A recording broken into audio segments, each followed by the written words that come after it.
안녕하세요. 오늘 여러분과 함께 천주교 예비 신자 교리 그 두 번째 시간인데요.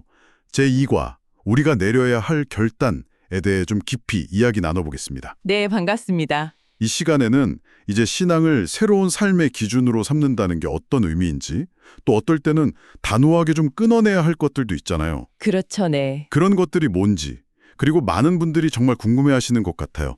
조상제사. 네, 재산 문제 항상 나오는 질문이죠. 네, 이 조상제사에 대해서 천주교에서는 어떻게 보는지 주어진 자료들을 바탕으로 한번 이야기 나눠보겠습니다. 오늘 저희 목표는 이 중요한 결단의 의미를 여러분께서 명확히 이해하시는 겁니다. 네. 사실 요즘처럼 미래도 불안하고 가치관도 막 혼란스러울 때 삶의 중심을 잡기가 참 어렵죠. 맞아요. 너무 선택지가 많기도 하고요. 네.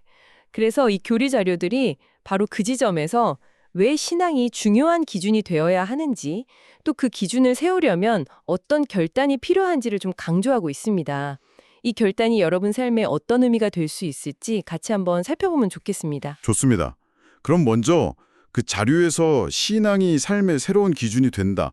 이 부분을 좀 볼까요? 우리가 매일 정말 수많은 선택을 하면서 살아가는데 그 기준이 다 다르잖아요. 네, 사람마다 다르죠. 중요하게 생각하는 게 다 다르니까요. 그렇죠. 그런데 이제 신앙을 받아들이면 그 신앙이 가장 중요한 기준, 그러니까 뭐 최우선 순위가 된다. 이런 이야기인 것 같아요. 맞습니다. 루카복음 16장 13절 말씀처럼 하느님과 재물을 함께 섬길 수 없다는 거. 이게 딱 그 이야기죠. 아, 그 말씀이요? 네. 결국엔 무엇을 내 삶의 어떤 궁극적인 가치로 주인으로 삼을 거냐, 이걸 선택하라는 거죠. 단순히 그냥 종교 하나 추가하는 개념이 아니군요. 그렇죠. 삶의 방향 자체를 하느님께 맞추라는 요구라고 볼 수 있습니다. 그래서 자료에서는 하느님 외에 다른 것들, 예를 들면 뭐 돈이나 권력 같은 거 있잖아요. 네네.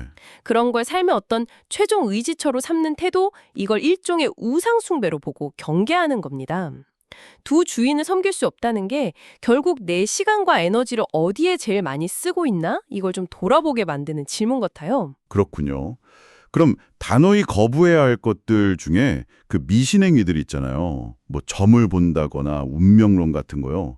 이건 왜 그런 건가요? 단순히 뭐 안 맞아서 이런 차원인가요? 그보다 좀 더 깊은 이유가 있죠.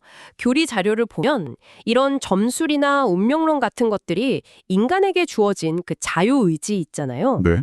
그리고 또 하느님께 내 삶을 맡긴다는 그 믿음, 이걸 좀 약하게 만들기 때문에 경계해야 한다고 설명합니다. 하느님이 아닌 다른 곳에 기대게 만든다. 네, 그렇죠. 미래가 불안하니까 자꾸 그런 데 의존하게 만들 수 있다는 거죠. 그리고 또 뭐 특정 날짜를 딱 정해놓고 세상이 끝난다 하는 그런 시한부족말론 같은 거 있잖아요. 네, 그런 거 가끔 들리죠. 그런 것도 천주교 가르침하고는 완전히 다릅니다. 사람들에게 괜한 공포심만 주고요. 천주교에서 말하는 종말론은 오히려 희망의 메시지라고 들었는데요. 네, 정확히 보셨습니다. 세상 마지막 날에 하느님을 만날 그 기쁨을 기다리면서 지금 이 순간의 삶을 충실하게 잘 살아가는 것, 거기에 초점을 맞추는 거죠. 그럼 그 마지막 날이 언젠지는 모르는 거고요. 네, 그 시기는 오직 하느님만 아신다.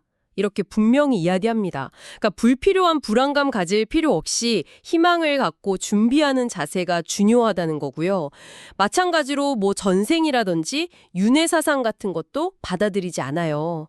그것도요? 네, 왜냐하면 인간의 삶은 하느님 안에서 딱 한 번 주어지는 아주 소중한 기회라고 보거든요. 그래서 이 삶 동안 하느님을 알고 사랑을 실천하는 게 중요하다. 이렇게 강조합니다. 결국 이 모든 것들이 그러니까 하나님을 유일한 희망으로 삼고 또 그분의 가르침을 내 삶의 기준으로 삼겠다. 이런 결단으로 다 이어지는 거군요. 그렇습니다. 네. 이전에 살아왔던 방식에서 좀 벗어나서 마음과 생각을 새롭게 해야 한다. 뭐 이런 의미로도 들리네요. 네, 바로 그 결단의 어떤 실천적인 부분에서 많은 분들이 궁금해하시는 게 아까 말씀하신 조상 제사 문제예요. 네, 맞아요. 이 부분은 좀 명확히 할 필요가 있는데요.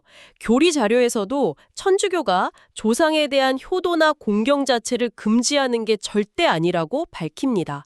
오히려 아름다운 전통으로 존중하죠.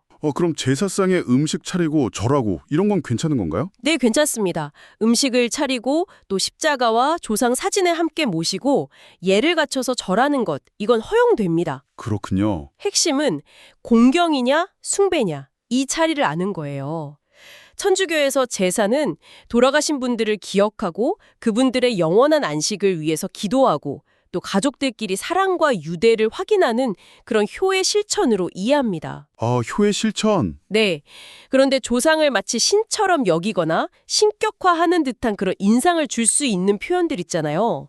예를 들면 뭐 신위, 신주, 위패, 지방 이런 용어들. 네네. 들어본 것 같아요. 이런 용어를 쓴다거나 혹은 뭐 홀령을 부르는 듯한 충문을 읽는 것 이런 건 피해야 합니다.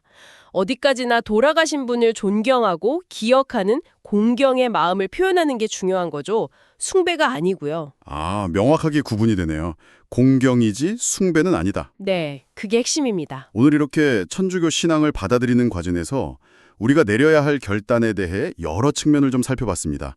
하느님을 삶의 유일한 기준으로 삼는 것, 또 그에 어긋나는 어떤 미신적인 요소나 잘못된 가치관들을 정리하는 것, 그리고 조상 제사에 대한 올바른 이해까지 정말 중요한 내용들이었던 것 같습니다. 네, 이 결단이라는 것이 단순히 어떤 종교적인 규칙을 따른다, 이걸 넘어서는 문제인 것 같아요.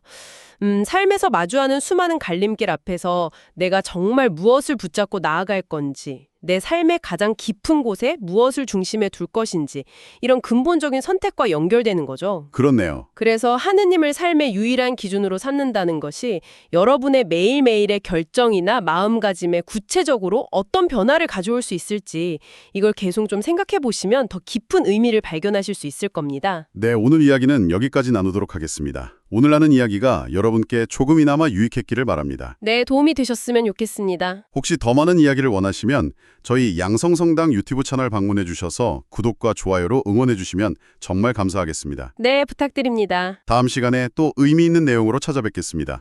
감사합니다. 감사합니다.